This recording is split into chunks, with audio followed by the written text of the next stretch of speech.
여러분입니다. 자, 갈수록 도가 지나친 그래픽카드 가격 진짜 끝을 모르고 올라가는데요. PC나 노트북 구매하실 분들에겐 정말 큰 희소식이 하나 있습니다. 드디어 인텔이 그래픽카드 시장에 진출했다는 소식인데요. 인텔 아크라고요. 들어보신 분들도 있을 거고 조금 생소하신 분들도 있을 텐데 이미 이렇게 노트북에 탑재되어 판매되고 있는 제품들도 있고요. 올해 데스크탑용 아크 그래픽카드도 출시될 예정이라고 합니다. 성능이면 성능, 안에 들어간 신기한 기능들이면 기능, 제가 오늘 깔끔하게 정리해서 말씀드리도록 할게요. 그럼 어떻게 됐죠?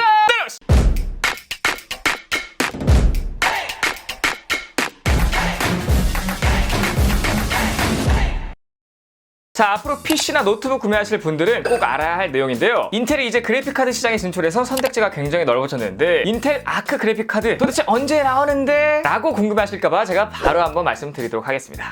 네, 이미 출시를 했고요. 사실 인텔 아크의 경우 저를 포함해서 영상 관련된 일을 하시는 분들이나 게임 좋아하시는 분들 이런 분들께는 초미의 관심사였는데 인텔 아크가 얼만큼의 성능을 보여줄지 그리고 가격은 어떻게 될지가 최대의 관심사였습니다. 그런데 조금 놀랐던 건요, 가장 비싼 하이엔드 제품을 먼저 출시한 게 아니라 노트북에 들어가는 나름 보급형 제품을 먼저 출시함으로써 많은 분들이 쉽게 접할 수 있게 되었다라는 점인데요. 자, 지금 제가 손에 들고 있는 삼성 갤럭시북 2 프로, 요게 이제 세계 최초로 인텔 아크 그래픽을 탑재했습니다. 올해 출시된 아크는 1세대인 알케미스트고요. 참고로 2세대는 배틀메이지로 2023년 말이나 24년 초에 출시될 것으로 보이며 3세대 셀레스티얼과 4세대 드루이드까지 순차적으로 출시될 예정입니다. 자, 1세대 출시하면서 4세대 소식까지 인텔이 얼마나 큰 그림을 그려왔는지 좀 한 번에 알 수 있는 대목이었는데요. 이 소식을 한 가지 말씀드리자면 이 아크 그래픽카드의 경우 업무용이 아닌 게임용으로 설계되었다는 점인데요. 때문에 노트북에 들어가는 1세대 아크 같은 경우에도 롤이나 오버워치는 가뿐히 돌아가고요. 배틀그라운드까지도 적당히 플레이가 가능한 수준입니다. 사실 대부분의 기업들에서 1세대로 출시하는 제품들은 약간 못 믿어온 제품들이 많았는데 인텔의 아크는 기대 이상의 퍼포먼스를 보여주고 있고요. 또한 게임할 때 꼭 필요한 레이트레이싱, 메쉬 쉐이딩, 가변 라이트 쉐이딩, 비디오 업스케일링까지 지원한다고 하니까 게임하시는 분들이 굉장히 좋아할 것 같습니다. 자, 우선 1세대 인텔 아크에는 A 시리즈라고 총 3개의 숫자로 제품을 나눴는데요. 인텔 CPU도 i3니 i5니 i7니 있잖아요. 요것처럼 3, 5, 7이라는 숫자로 제품을 나눴어요. 여기서도 조금 더 세분화되긴 하는데 A 뒤에 붙어있는 숫자가 크면 클수록 퍼포먼스가 좋다라고 생각하시면 돼요. 제품에 따라 코어 수, 레이트레이싱 유닛, 그래픽 클럭, 메모리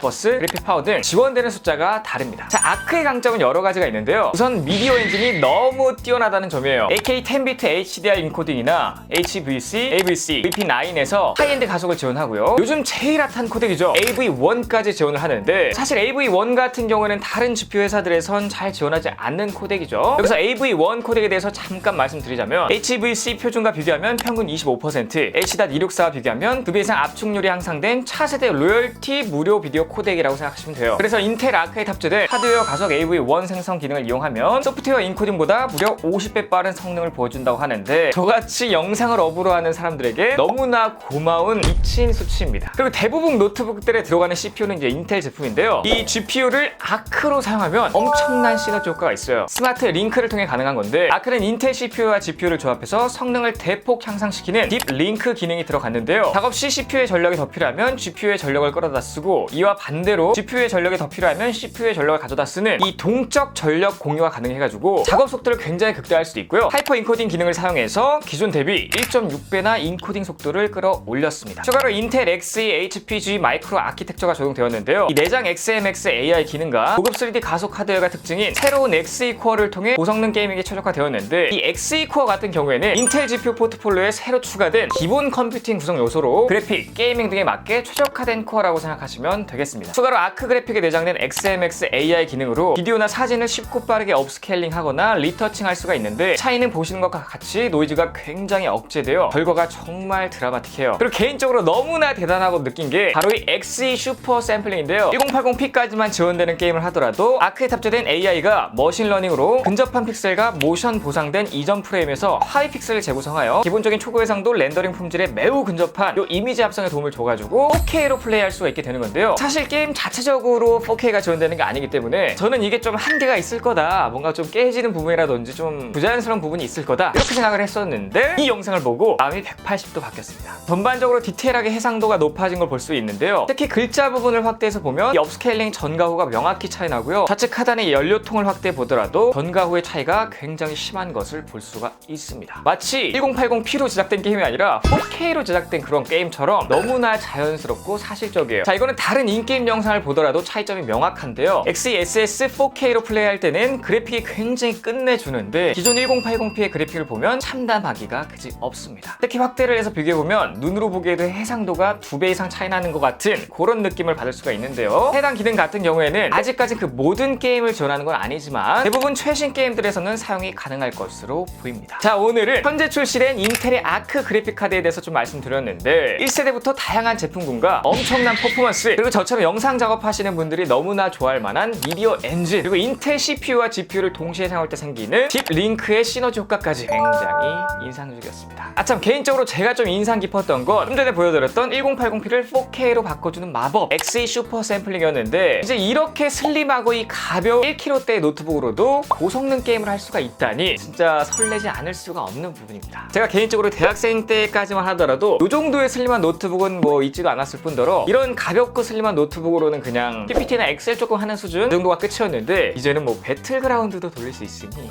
세상 좋아졌습니다. 인텔 고마워요. 그리고 인트로 때도 말씀드렸다시피 올해 안에 데스크탑용 아크 그래픽 카드도 출시 예정이기 때문에 해당 제품도 출시되면 한번 리뷰해 보도록 하겠습니다. 자, 오늘 영상 여기까지인데요. 이 아크 그래픽에 대해서 좀 궁금해 하시는 분들이 많을 것 같으니 궁금하신 사항은 댓글로 남겨주시고요. 제가 아는 한 최선을 다해서 답변 드리도록 하겠습니다. 자, 오늘 영상 여기까지고, 제 영상이 주로 도움이 되셨거나 유익했다라고 생각하신다면 여기에 잘 보이시고 해주시면 바로 구독되니까 구독 버튼 눌러주시고 좋아요, 댓글, 알림 설정까지 부탁드리겠습니다. 꼭이요! 지금까지 IT 크리에이터 에버였습니다. 감사합니다.